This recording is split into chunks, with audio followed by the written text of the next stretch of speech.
Well, let's talk to Katherine Schweit, a former FBI official, follows this issue carefully and has co-authored a study of 160 active shooting incidents in the US, and she joins us live from Phoenix. Katherine, thank you very much indeed for your time. Are schools disproportionately targeted? I don't think they are.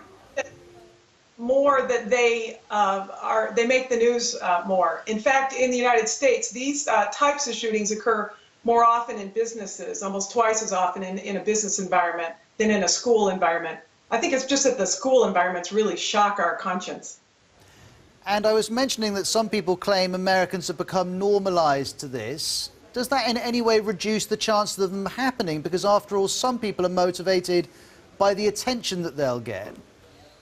I think that's, I think time will tell on whether or not we know if that's true. I'd love to hope that that's true, because there is certainly an element of the people who commit these kinds of acts. They want to become famous, or they want to, a certain number of them want to be, have that notoriety. And as the notoriety drops away, hopefully that's exactly what we'll see. But I think it's going to take us a number of years to see statistically whether that's accurate.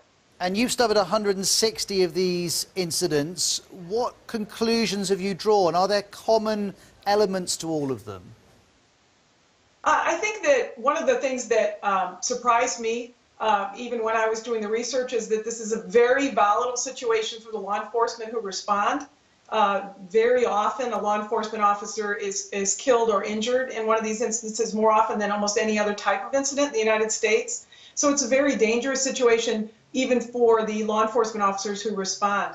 I think the other thing, and probably more powerful for, for the public to recognize, is that of the 160 incidents that we studied during that time period, 21 of them were the shooting was stopped by an unarmed civilian who selflessly stepped in and interfered with the shooter, whether through words or through actions or with a group of people. So really the power to stop this, if it happens, is most importantly in the hands of the people who are with the shooter at the time.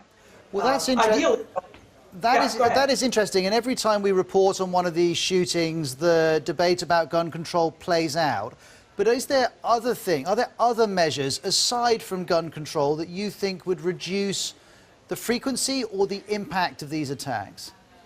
Oh, definitely. I think that ideally, of course, we all want to prevent these kinds of incidents from happening in any way. And I should tell you that American schools, statistically, the data collection, American schools are safer today than they have ever been before in the United States in terms of all the types of crime or violence that might happen in them. So the schools are safer today, but these particular types of incidents have been increasing in the United States. And some of that, I think, really points to the fact that we really need to individually have a handle on everybody around us and be aware of what's going on, because we know that in 80 or 90% of the times, instances, there were 80 to 90% of the instances, there were peers, family members, and teachers, people who heard things ahead of time, knew things ahead of time, and didn't step out and say something because they didn't take the person seriously, or they didn't want to get somebody in trouble. And that's just not going to help. You got to reach out if you think that there's something you're concerned about. You got to see something, you got to say something.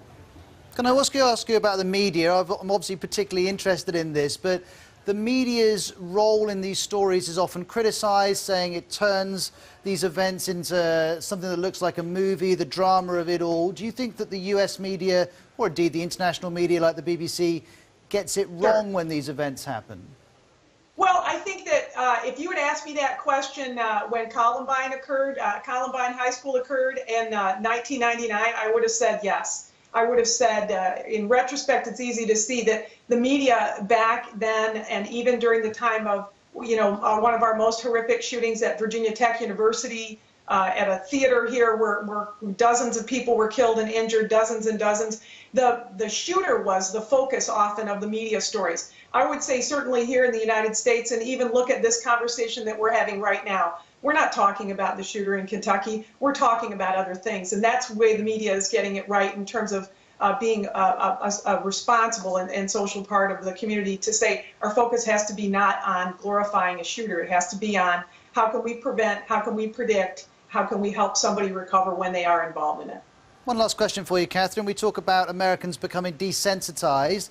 When you look at Yes. that list in 2018, are you shocked, or do you just see another couple of normal weeks in America? Yeah, that's a good question. I'm kind of sad. I'm sad. This is all that I'd worked on for the last 4 years. I was in the FBI, and I always thought we would have less, and we still seem to have more, and that makes me very sad. Well, we appreciate you joining us. Thank you very much indeed. Catherine's with us live from Phoenix. And of course, the article, which I showed you right at the beginning of that story, you can find on the New York Times website.